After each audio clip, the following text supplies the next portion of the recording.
Welcome everyone to the 37th edition of Master Mike's Wrestling Paradise. I'm your host, Master Mike Ambrose. And for today, it's the week WrestleMania week. It's the busiest week in wrestling. The biggest week in wrestling, obviously, too. You know, nothing tops WrestleMania. They're in Dallas this year, and it should be a big event. All companies from all over the world are going to be down there.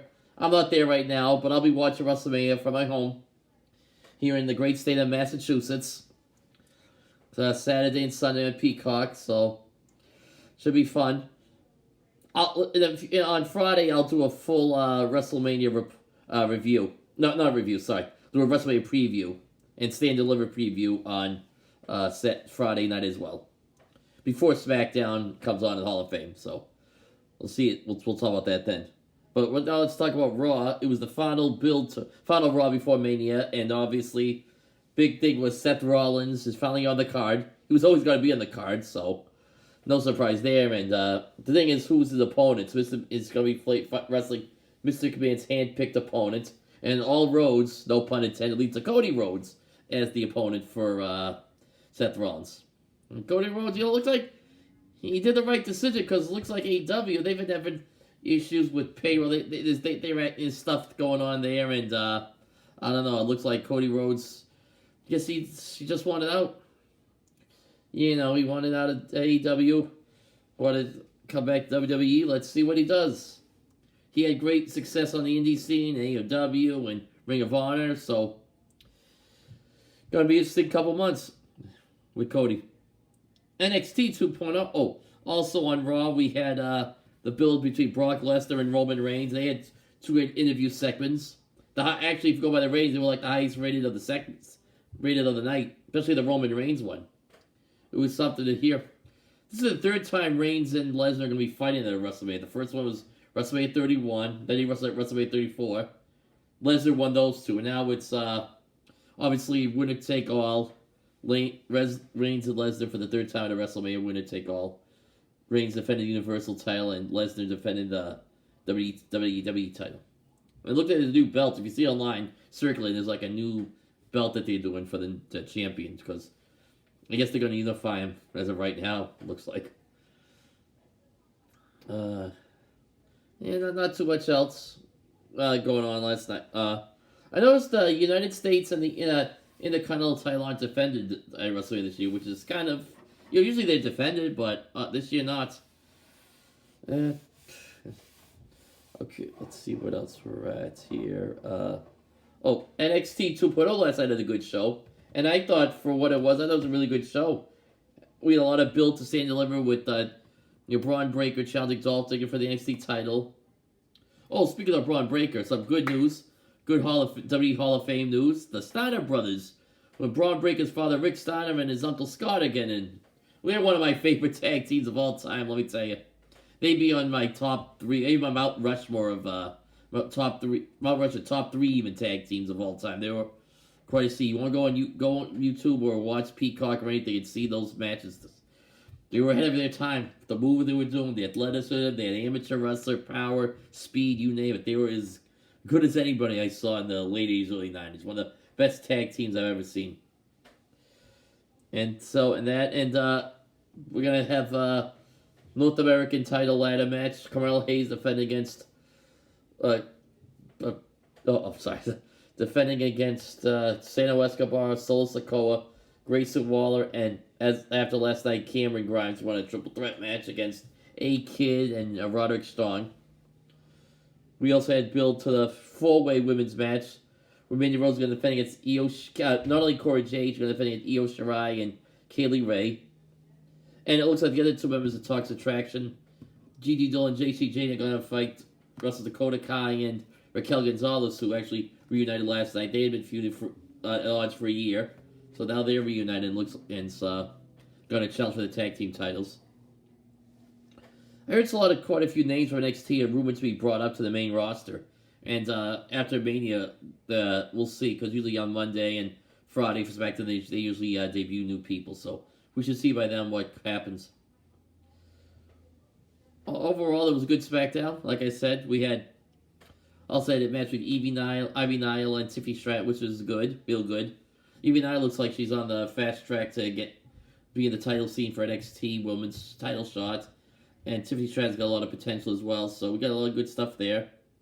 A lot of tag teams there, such as Brigden Jensen, Legado del Fantasma, Joaquin Wilde, and Raul Mendoza. I didn't see Grizzled and Veterans last night. They're a good team.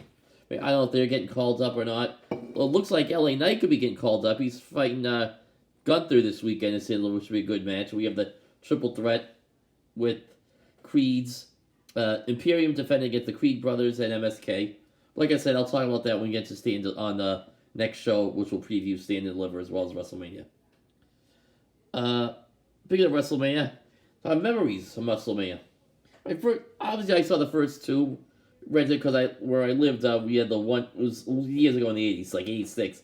They had like a rental store downstairs. I mean, not downstairs, down the street. So it was like the only video store in town. So they had like WrestleManias 1 and 2. So that was pretty cool to watch, I remember watching the 20-man battle room when Richard Frater Pettery was in there, and got onto that. I also remember Randy Savage was the Intercontinental Champion in '86, and I remember that. And of course the Hogan and Bundy in the cage. Hogan retained the title. British Bulldogs won the tag team title against the Dream Team. Greg Valentine and Bruce Beefcake. But the big WrestleMania everybody talks about, besides the first, was the WrestleMania 3, where Hulk Hogan and Andre John fought. But one of my favorite matches of all time was when Randy Savage and Ricky Steamboat for the Intercontinental title. And I thought that was just one of the best matches I've ever seen. Still holds up today. It's like, tremendous. If you haven't seen it, most have, but if you haven't, go out and check it out. It's tremendous, fast-paced.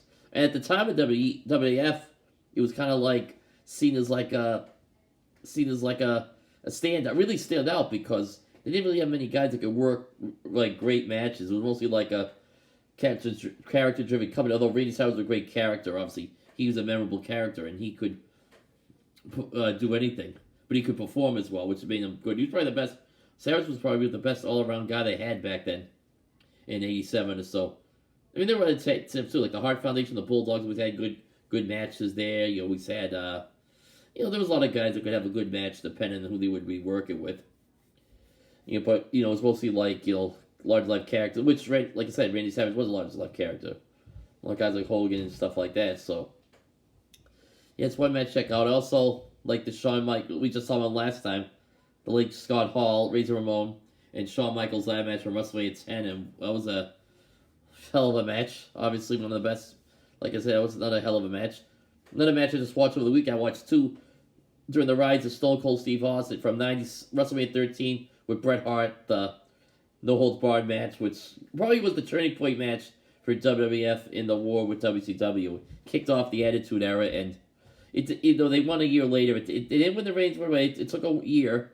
But that was the turning point, and obviously it culminated with Austin beating Shawn Michaels, who would for the WF title, and Michaels was off for like a couple of years. Obviously, he was retired to do his bad neck injury. He came back 4.5 years later, but that was his last match at the time.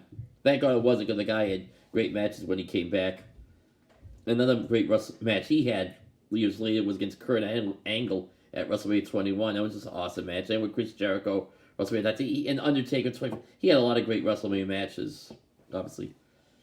And also the TLC match at WrestleMania 17, which was another great WrestleMania. Maybe my favorite one of my favorite events of all time. It just was tremendous from top to bottom.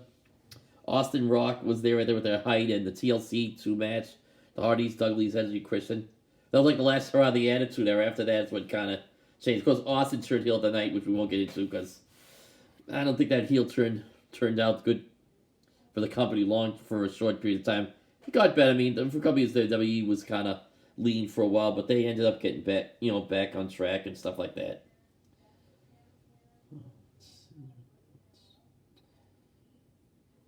Of course, years later, in recent WrestleMania, we had a lot of new events, stuff like, of course, Becky Lynch winning the main event of the first all-female women's main event at WrestleMania. That was big. Did Kofi Kingston, Kofi Mania. It was Seth Rollins' Heist this century, and there's a lot of good stuff. Okay. Oh, New Japan Cup. just want to say the New Japan Cup case where then Zack Sabre Jr. won the New Japan Cup. He beat Naito in the finals. Before that, he beat in the semifinals. He beat Shingo Takagi, and he beat Naito, who beat Okada in the semifinals. So Zack Sabre Jr. beat Naito in the finals, and oddly enough, Zack Sabre Jr.'s title shot for against Okada for the IWGP World Heavyweight titles on my birthday, April 9th. Except I'll probably be asleep by then because it's in Japan, and there's a big difference that day. So that's that. If you want to watch, they have to get up early on New Japan World, and I really know I can't. I love to watch a lot of good. I can't imagine getting up that early. I think people do it. I know a lot of people get up early in the morning and watch something, but I'm usually asleep by then. Let's see. Okay. Before I go, I'll be doing another review around Friday, maybe Saturday morning, depending. But I'll definitely do one before Mania and Stand Deliver, because Stand Deliver is on Saturday afternoon at 1, so I'll definitely be doing one before then. It's 6:30. All right, have a good night. Take care of everybody. Bye.